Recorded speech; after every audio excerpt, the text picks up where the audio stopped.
How is it going? Welcome back to another Lock Boss show and giveaway. I tell you what, here in just a few minutes, we're going to have Steven on from Your Locks Don't Work. We're going to have a really fun conversation, I think, when it comes to locks and a firefighter perspective and kind of a little bit everything in between that. So really looking forward to that. But first and foremost, how is everybody doing on this Tuesday evening or afternoon? Of course, I'm going to be drinking a Topo Chico. So whether or not you're drinking a Topo Chico or your favorite beverage of choice, cheers. All right. All right. And make sure that if you want more where that came from, that you head on over to our friend Jimmy J's Discord for the Lock Boss Afterparty. I can see that Jimmy, how's it going? I see he just put a link in the comment section. And if you're watching, you're welcome. All right. So if you're watching, you want to hang out. Some people video chat, others voice chat, hang out. We talk about all sorts of things. We got into a really good topic last week, which was what was everyone's favorite tool? And we, had from, Snap-on all the way to different Harbor Freight. We're talking about the good, the bad, and it was a lot of fun. But of course, everybody, if you're watching, you're welcome. All right. So head on over if you would like. All right. So here in just a few moments, I'm going to be bringing up Steven with Your Locks Don't Work. And of course, if you have questions that you would like to ask as we start the conversation, have a little bit of fun talking about locks, put a question in the comments area and I'll do my best to get to it. So pretty excited about that. So, all right. Well, without further ado, let's bring Steven on here and have some fun. And then here afterwards, we'll go ahead, of course, talk about the post of the week, the comment of the week, and then last but not least, this week's five lucky Lock Boss winners. All right, here we go. All right. Steven, welcome. Hey, how's it going? Going well. Well, I'm really happy that we were able to connect and have you on. And of course, I first want to kind of go over a little bit. So you run a Instagram account. Is it only Instagram? It's the only one I've seen. No, it's Instagram, TikTok, and YouTube. But okay, it really only hits on Instagram for some reason. Oh, interesting. Yeah, isn't it weird how that works, with stuff? It doesn't make any sense at all. Yeah. But okay, so you have an Instagram channel called Your Lock, or Instagram, Facebook, YouTube. Everyone who's watching, look it up, subscribe. It's pretty cool stuff. And is what you're doing. It's called Your Locks Don't Work. And you're really attacking locks and doors from a firefighter perspective. Am I saying that right? Yeah, I mean, pretty close. The first responder field, whether it be EMS, fire, because not in every state EMS and fire are one and the same, and then even law enforcement can use a lot of the same tactics as well. Okay, awesome. So before we start getting into all the fun stuff, it'd be really awesome. How did you get into firefighting? How long have you been a firefighter for? If you can kind of give us a little bit of your background. So I believe I'm going close to about 9 years, right around the 9-year mark as a firefighter. It was just something that I wanted to do. After I got out of the Army, I kind of bounced around doing different jobs. I was a barber for almost 10 years. And then just decided that I wanted to fulfill that little dream, a little boy had. And I pursued firefighting. And so that kind of got me down the road, which, every firefighter, we learn forcible entry on a very basic level. And then some guys take it a little bit more serious and they really get into it. So forcible entry led me through the lock options, then led me into lock picking. And then so it just kind of progressed through the whole natural flow of things. Okay. Yeah. And so beforehand, so you're in the Army, you said, before this? I was in the Army probably, well, I got out of the Army in 2011. I became a firefighter, I believe, in 2016. Okay, awesome. Now, during that time, like whether in the Army, by the way, thanks for serving, and then also with when you became a firefighter, like did you have much experience with locks and doors and like that sort of stuff as far as entry goes? In the Army, we got, at least for what I was doing, we got a very brief training on how to breach doors with shotguns. And Okay. so that was about it. However, some of the guys in the unit did get into using shove knives for passive entry or lock picking, so there was a little bit of exposure then, but none of it really took place until I became a firefighter. Okay. And then so you become a firefighter, and the types of calls, I think, like for me at least, when I hear firefighter, it's like, every day, several times a day, you're going to some sort of building on fire, structure fire, doing this or that. But I wish. yeah, but is what I've kind of learned over the time, actually, more recently, was that there's like a lot of calls, like if someone like falls, like, grandma falls and she has a little thing where she'll click. I don't, Yep. probably should know. Yeah, the life alert button. Yeah. Yep. Yeah. Yeah. Life alert. Thank you. And so there's like a lot of those type of calls as well. And so it really got me thinking, is like that at that point involves a lot of like, you don't really want to like break down grandma's door if you don't have to, right? When she just needs help up type of thing. Am I? Correct. And that's where a lot of that's where over the last, I don't know, last 10 years at least, there's been a push for through the lock options being pushed out to firefighters, because a lot of our departments are fire EMS. A lot of EMS departments and fire departments are combining with their other, and to create this one big fire EMS instead of two separate things. So 80% of our calls are medical. Most of us are EMTs and paramedics. So we do go on a lot of medical calls. We do go on a lot of assist calls. Um, Once or twice a day, we're picking somebody up off the floor who just needs help up off the floor.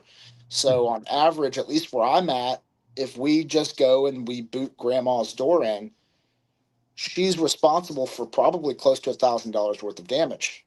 Mm, Um, because for us, we're not responsible for damages that occur during us making entry to a patient. So it falls on the person who called us. So I feel like it's important that we learn at least a few bypass options, for either so we can get in damage free, we can get in fairly cheap, or at least we can justify damaging because we exhausted our other options prior to needing to destroy everything. okay. And something popped in my mind before I forget. Do they make some sort of like a knock box or like something for people who have like the life alert type of thing that people should be? I mean, I probably should know this, but I don't. Is there Yeah. a lockbox out there for that? They do. There are residential lock boxes. Or I'm sorry, there's lock boxes, but there's also residential Knox boxes. In our department, the prevention division of our department is actually pushing for those frequent flyer patients that need medical needs to get those. If they don't have a Knox box, they can also purchase just a regular lock box, and then they can call us and give us the code. And so then we can go to the side house, put the code into their lockbox, pull the key, and unlock. So those are options as well. But from my experience, we don't run into those very often. Okay. So Okay. usually it's a key hidden under the mat or a key hidden under the rock, and then when we go check, it's not there. Okay. So And then, so in that case, I've been waiting to ask you this question, which is, in these situations, what type of locks, when they're on the door, you're like, these are more, and I'll give you the whole thing. Like, so it doesn't matter. It could just be if it's just a knob or a knob and deadbolt, or, handle set with the deadbolt, or even a brand. Is there a certain type that like you would rather put on your grandma's house than another type? And then what's the easiest out there that you encounter from your perspective as a firefighter? So for me, the ones I'm gonna want to use myself, I'm a fan of certain secondary uh, locks that like your security bar or your L-shaped latches. Any secondary lock that doesn't allow the door to open at all is a good option, because if we can get the door open, then we can bypass it, right? So if you want to go on the more the security side, you want a secondary lock that's not going to allow any opening of the door. So a lot of your security latches, your security bars, they allow a few inches of gap. Grandma's chain, even though we're not seeing those as popular as they used to be, that allows us to open the door. And if we can open the door, we can bypass that secondary. As far as any kind of main lock goes, um, typically, and I can't think of any brands off the top of my head, but our keyless entry locks tend to slow someone down a little bit more from my experience. Um, if it's a pinned lock, it can easily be raked or bypassed. If it's a lloyded keyed knob, we can avoid it very easy. Um, so for me, when I go to a patient's house and it's not a super emergent call and I have time to do a bypass, I'm a big fan of going to the back door, because where we're at, a lot of our back doors are outward swing. So that exposes the deadbolt latch, that exposes the keyed latch. So I can easily try to walk that deadbolt in if it hasn't been thrown all the way. I can easily shove knife or Lloyd that keyed latch. And then if I'm not able to access that deadbolt, I know I can drill through it pretty quickly. For instance, some of the older quick sets, you pop the face off and you're looking right at the back end of the screws, and then you Yeah. can just drill the screws out. Um, Defiant, they have that tiny little security clip behind the face. So if you're just trying to blindly drill through it, you'll hit that plate and it kind of throws you off. So you have to pull the face off, pull the plate out, and then go with that. So Mm-hmm. when I look at a regular keyed knob and I look at a regular deadbolt, I'm okay with it. I prefer to see them on an outward swing, because that makes my job easier. It gives me extra bypass options. And then if those bypass options don't work, then I have to do destructive options to the knob and the lock. But at least that preserves the door and the frame. Um, Mm-hmm. the ones that tend to be a little bit harder to bypass are the electronic locks. There's less bypass options for them. You can easily still force the door. You can easily still go through that lock with a drill. But as far as bypasses, I feel most of our newer electronic locks are making bypasses harder. Okay. Okay. Now, when it comes to picking, while we're on this topic a little bit, do you have like a preferred brand of picks that you like? I'm just curious. Uh, at the moment, no. Okay. I was using the Sparrow's Escort until I put it in the dryer, until I left it in my pocket, and it came apart in a lot of different pieces. Okay. So I'm waiting to see if I get a new one of those. So I was using that for quite a bit. Let me grab my wallet here. I keep a couple little options in my wallet. Ooh. So I have a hole through the lock bag, and then on me when I'm at work, I keep a couple options, like that belt clip shove knife from Sparrows. I just cut that off to make a traveler's pick, basically. Okay. Um, this mini shove knife stays in my wallet. I got a little comb set there. This one's Covert Instruments. I'm a big fan of a lot of the Covert Instrument stuff. I'm a big fan of a lot of the Sparrows stuff. Okay. And then just my little, what's left of this Bogata pick set. Couple little interior doors. So I keep that in my wallet, just so if I forget my through the lock bag, at least I have a couple options. And then probably one of my biggest go-tos for residential is your 14 millimeter Mylar. Okay. So Man, I love it. I mean, you know what? You have just as much, if not more, of the same stuff that like the average locksmith carries with them. I like it. and then Milwaukee Fastback, I'm a big fan of, because it always gives me an option for the screwdriver, and then just a quick little blade. Works well for me because it's multi-purpose for me. I can use it in an extrication, or I can use it disassembling a lock. Very nice. I mean, that's a pretty impressive everyday carry type of setup. Yeah. I like it. And then when I'm at work, I have a whole entire through the lock bag that I also keep, that has a lot more for residential, and then also all my commercial bypass stuff. Okay. Very good. Now, so in the videos, so one of your videos I was watching recently was talking about that chain piece, right? And you show in there, you give kind of a demonstration of the vulnerabilities of that, right? And something that you said I thought was really good a minute ago that I think sometimes gets overlooked, which is like for the secondary lock, that if the door starts swinging open, the vulnerabilities of it being able to be bypassed continue to rise, right? And so having that secondary. So I thought that was an awesome point you brought up there. Now, a lot of the other videos, you kind of show, looks like maybe for the fire department, you guys have these like kind of mock door setups. It's kind of like steel frame. Then you can continually put doors in there to train on. Is that kind of what those are? Yeah. The forcible entry doors, you got a bunch of different styles. Some are better than others. Some, they have a preset door in them that's very heavy metal that's going to take a beating. Other ones, they allow you to remove the doors, so you can put real doors in, or you can put the prop doors in. And so, yeah, most fire departments have some sort of forcible entry door prop. Okay. It's just a big fake door that allows us to take reps. Okay. And so with that setup there, and I know the answer of this one, but I think it'd be awesome if you could kind of elaborate on it a little bit. The difference in force required between a knob and a deadbolt. Yeah. So when I'm teaching forcible entry, and I want to teach somebody how to force a door for an easy rep, typically the easy rep is going to be your keyed knob in a residential wooden frame.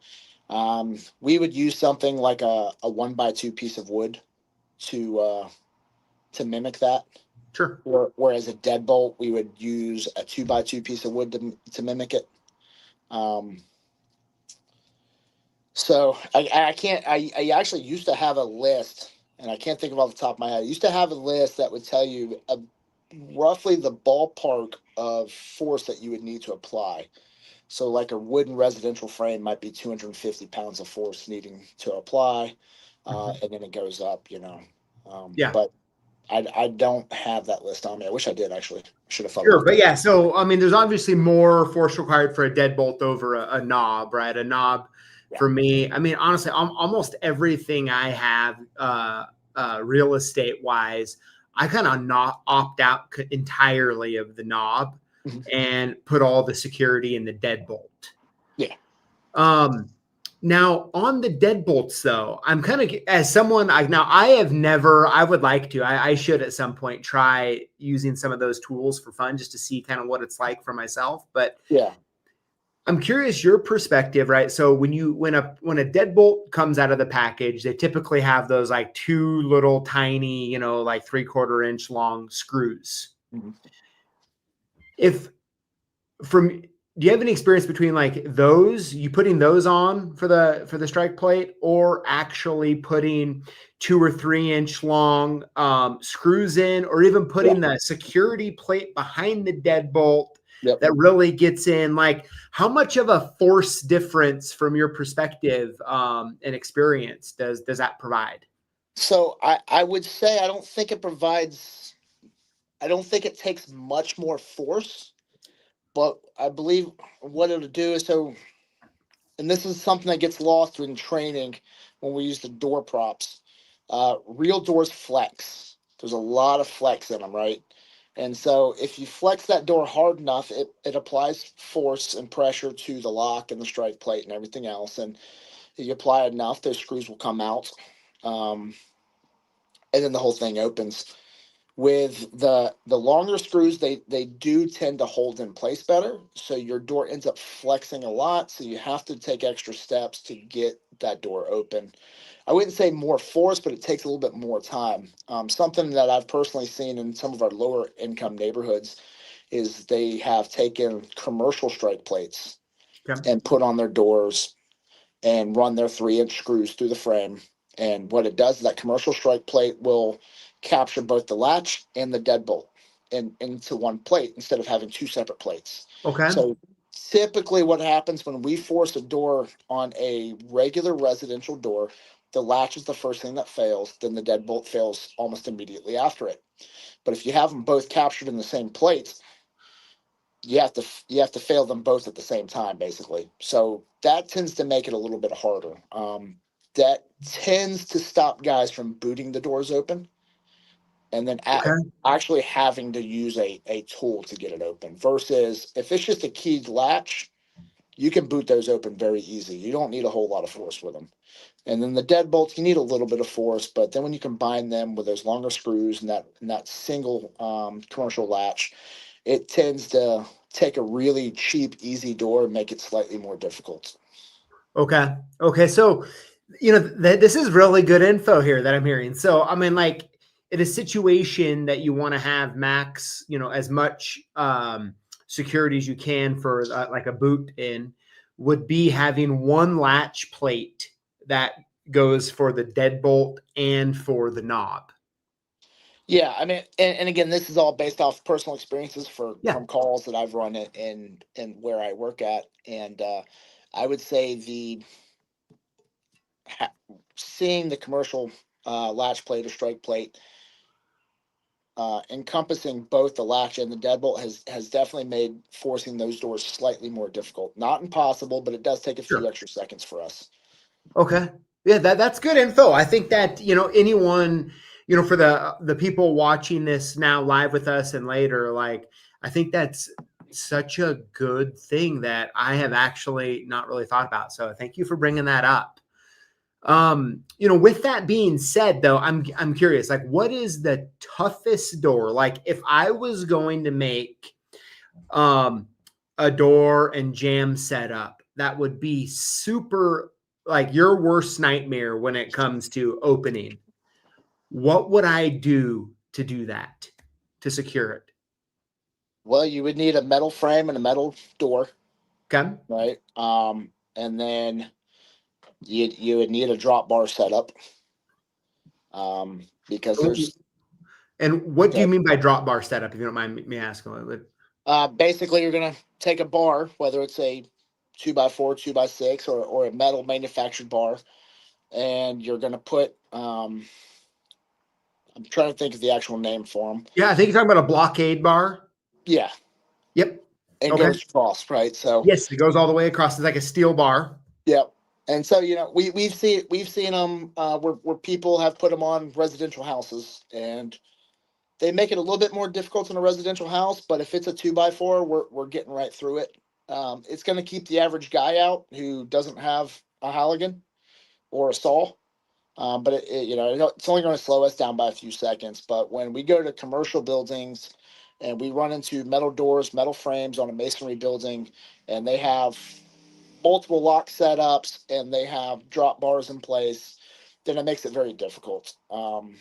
We don't have a whole lot of Fox locks where I'm in Florida, so we don't deal with Fox locks a whole lot. I know up in the Northeast United States, those are very popular, and I know guys have a hard time forcing those.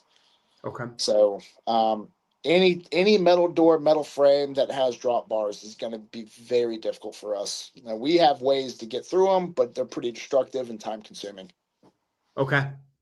Interesting. Yeah. Okay. So putting one of those on there, and that's kind of the makes sense, really, right? Because you're essentially turning 3 week or 2 week positions and you're kind of making it all into one, huh? Yeah, that's good. At what point here? So I'll ask you, there's a couple more quick questions here. We'll go to the comments a little bit, and then I'll let you get out of here. I'm having this is a great conversation though. What from your, like, when you're on a job and like, at what point do you choose window or door in a life safety type of an issue? It's going to depend on the call. We actually had one the other day, but it's going to depend on the call. Um, if it's a fire, we're not going through the lock. We're not lock picking. We're not trying to bypass if it's a fire, right? Mhm. It's going to take us 5 seconds to open that door with a Halligan. And it could take us a minute or more to bypass or pick that door. Why are we even going to attempt a bypass or a lock pick when there's fire blowing out the windows? Yeah. So, um, all of our bypass options or on our through the lock options tend to be on either alarm calls to commercial buildings or to medical calls. And so now we're talking about which medical calls are going to get us to force the door and which medical calls are going to give us some time. So the example of grandma falling down and hitting her life alert button, you know, she fell down. She just needs a lift assist. She just needs help up. Hmm. That's going to give it, okay, cool. We know grandma's okay. We can talk to her on the phone or we can talk to her through the window. So we know we have time. Um, we'll usually, while one guy is trying to bypass the door, we'll send another guy around to look for another door that's open or a window that's open. Um, if it's a more serious call, we may take 30 seconds to a minute to try to bypass and then say, hey, give me the Halligan, let's go. Um, Okay. but it just depends. We actually just had one a couple days ago where we got called by the patient's family who could see them on the security camera and said, hey, our family member's a diabetic. He seems to be wandering around the house in kind of a stupor. Okay. So we go to check on him. We can yell at him through the windows. He's just kind of walking around a little bit like a zombie, somebody who's having a diabetic problem. So, okay, well, we can see him, we can hear him. He's kind of communicating with us, but he's in a state that it's not easy for him to get him to instruct him to unlock the door. So now we got to go through the door. So, Hmm. okay, hey, front door's inward swing, the deadbolt's engaged, go to the back door. Okay. Back door happened to be inward swing, and we didn't know it at the time, but the back door was barricaded. Um, One guy is already working on disassembling the deadbolt on the front, and one guy is actually climbing through a window in the back. Mm. So we decided, and we actually found the window open after we already started working on the deadbolt. So we're like, well, hey, go ahead and just finish the deadbolts off. It's got to be replaced anyways. Um, so I hope I'm not rambling. I don't know if that answered your Oh, question. no, no, yeah, yeah, that's really good. I mean, you're kind of going through the process of, Yeah. what that looks like. I mean, how often is there like a window or door actually open? Is it common or? Um, it's more honestly for me, my personal experiences, it is more common for us to see an unlocked door with elderly people who tend to need frequent help. Okay. Um, which, it makes sense because there's some areas of our city where they're so worried about us breaking their door that they Okay. leave it unlocked. So they would rather get rid of their security because they can't afford to fix the door. Okay. So that it's a Yeah. toss up. They don't want us breaking their door, costing them $1,000 in damage if they need a lift assist. So they would rather just leave their doors unlocked, which doesn't make me feel good. I want them to be able to secure their home and then have the professionalism to get into their home without costing them any money. Yeah. So Interesting. Yeah. It's probably awkward maybe, when some of the bypasses don't work and you actually have to get a little destructive. I mean, it's like you guys don't want to, correct, and neither does the person, I'm sure, who you're going in to help. But it's kind of that fine line between, it's like, listen, at some point we have to make sure you get helped. correct. And so I'm sure at times though it can get a little awkward, would be my guess. It Um, does. And you just have to gauge the call. It just really depends. If we think that this is a true emergency and we need to get to them immediately, we're just going to go ahead and accept that we're going to do some damage. Um, if we're unsure about it, then maybe we try the bypass. Usually, what I try to do is I try to keep my bypass options under a minute. If it's more than a minute, then we're going to go ahead and upgrade, and we're going to go ahead and decide to do some damage. Now, if I can disassemble their deadbolt or damage their deadbolt, I cost them $50 instead of 1,000. I feel like I can justify that. Mm-hmm. If all else fails and we have to take the door, well, we tried all of our options, from our damage-free bypass options to our through the lock options that are going to cost you a few bucks. And this is where we ended up. But at the end of the day, you called us for help, and we're here to help you. So we're not going to just stand outside until you eventually crawl to the door. Yeah. Yeah, I mean, yeah, it makes sense, right? It makes sense. But I have a feeling, as for as often as you guys have to use some of the bypasses, I'm guessing you're right. There's a lot of people that are pretty decent, but a lot of firefighters are pretty decent at bypass type stuff.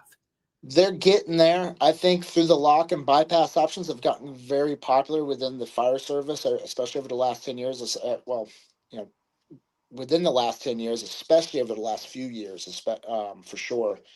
Um, there's a lot of guys who are taking classes outside of their department training to get some of this experience. We offer forced entry classes and through the lock classes. There's a Yeah. lot of firefighter-based private training companies that are offering these classes all around the United States. So it is something that's being pushed out, and it's something that's being offered to first responders. And personally, I feel through the lock is a level of professionalism.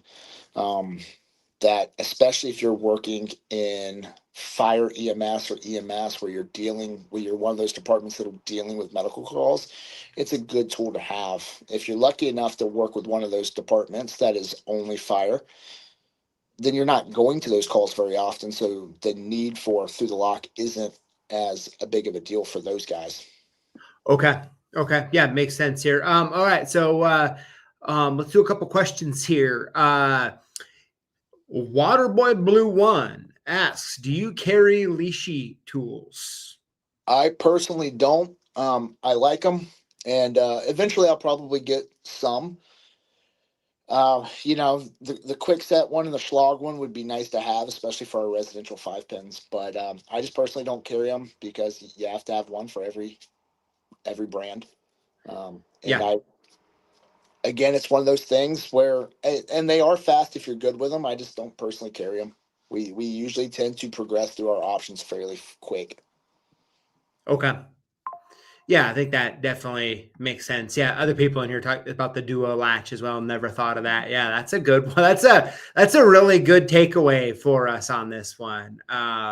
Looks like, and by the way, we have a decent amount of firefighters that are also locksmiths in the community as well, which is pretty cool. But yeah, S&M Lock and Key Firefighter 14 or 1241 says a Trident bar, I guess is another name for those as well. Okay. George asks, is the doorknob stuck to the outside with magnets? Have you ever seen any magnet type of security stuff, really? No? Me personally, no, I have not. I'm in the North Florida area, so what we run is pretty much your basic traditional lock setups. Haven't seen anything too crazy. Yeah. Very interesting. Let's see here. How often, James, thanks for bringing this one up. This is a good one. How often do you use a under the door tool? Is that part of your arsenal at all? So we carry one on our squad. Other than training, I think the last 9 years I've used one twice. Okay. One was for a public school, and then one was we were in a office building, and there was a medical emergency in that bathroom, and the bathroom had the now that I'm talking about it, I can't think. It had the privacy lock, but Okay. the privacy lock was broke, so we couldn't just turn it. So we used them. So in 9 years, I've used it twice. Really? Okay. Very interesting. That's good stuff. Well, I'll tell you what, I really appreciate you coming on, hanging out with us for a little bit and talking about that. It's very fascinating. A lot of your perspective, and I'm like overly impressed with your everyday carry items. I actually need to up my game, I think, is what I need to do, But, lastly, where would you like everyone who's watching to go follow with what you're doing? You want them to go to Instagram or YouTube? Yeah. So head on over to Instagram.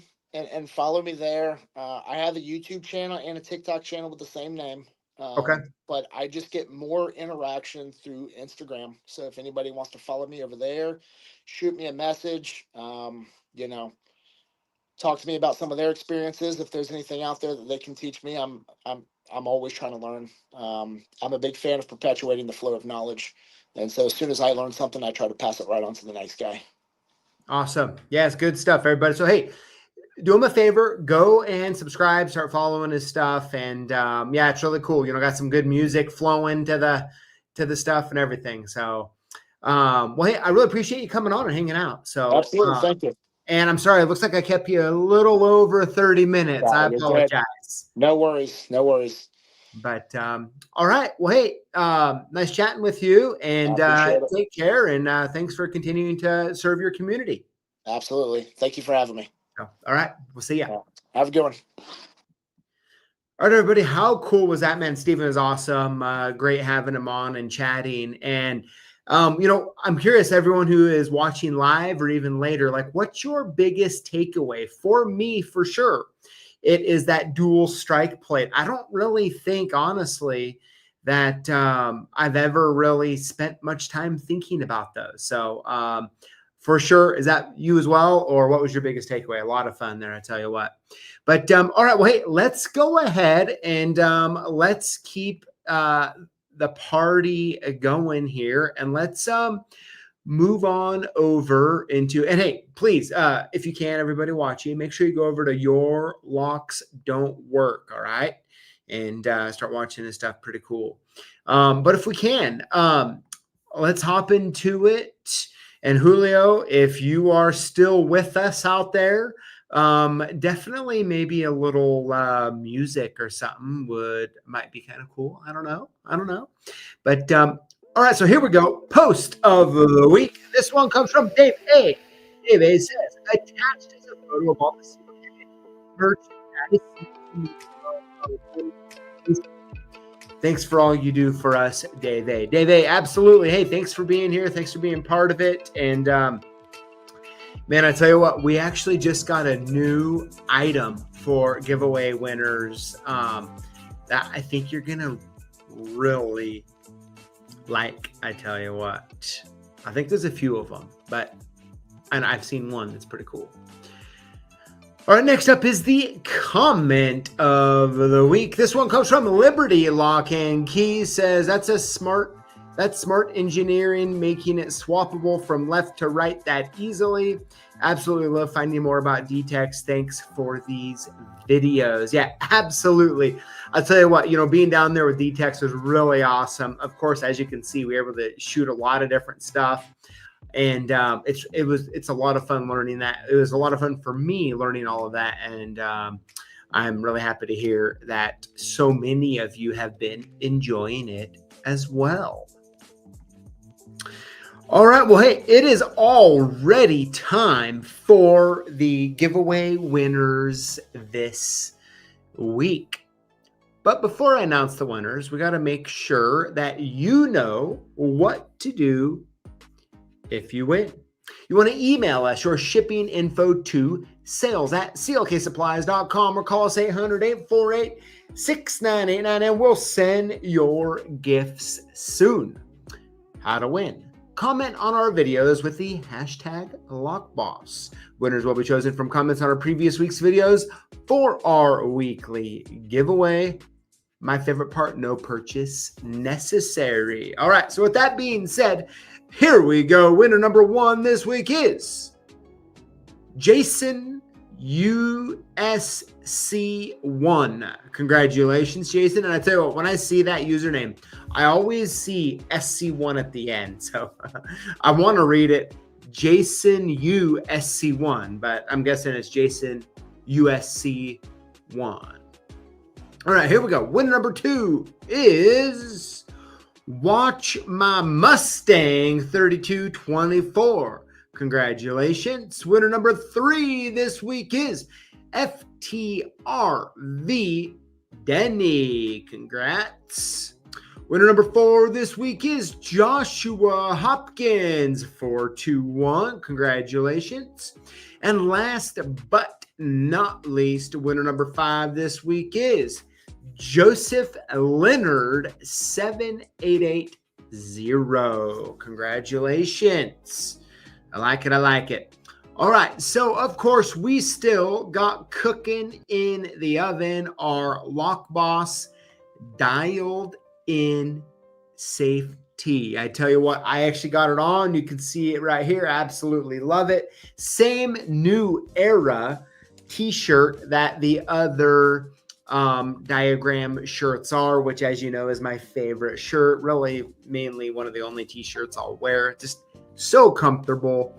And of course, now you can buy it, but why buy it when you can get it for free with orders over $404.04? All you got to do is have that much or more in your cart, add the shirt to your cart, and bam, it's going to be free. Okay, it's going to be free. But I tell you what, that brings us to the end of the show this week. But guess what? If you've enjoyed it, you've been having a good time, and you're like, I don't want it to end. I want more where that came from. I got good news for you. You can head on over to the Afterparty. And the Afterparty is hosted by our good friend and community member, Jimmy J, over at Iowa Lock Dock. So look in the link or look in the comments. Click on the link to Discord, and at that point you'll be given a role, something like that, not the one you have at Thanksgiving, a role in the Discord, and then you can join in and have fun with the rest of us. If you're watching, you're welcome. All right, but all right, with that being said, I do plan to hop in there a little bit. Yep, I'll be there at least for a while. So if you want to come hang out, come join, come hang out. It'll be a good time. So anyways, everybody, thank you for watching. Man, I tell you what, your locks don't work, Steven. I tell you what, thank you for coming on, hanging out with us. Make sure you subscribe to his Instagram or YouTube. I think he said TikTok as well. And yeah, good times, man. I mean, it's so much fun having different guests on and learning things. So, and remember, in the comments, come on, don't forget, tell me what your biggest takeaway was from it, if anything. For me, it was that dual latch, that little extra added protection. I think it's a really cool thing to keep in mind depending on your customers' needs. But anyways, thank you for being here. Thanks for hanging out. Of course, we got videos coming to you this Thursday and this next Sunday coming up. Until then, I hope you all have a wonderful and safe Tuesday evening and week. And we'll see you next time, all right? Y'all take care out there.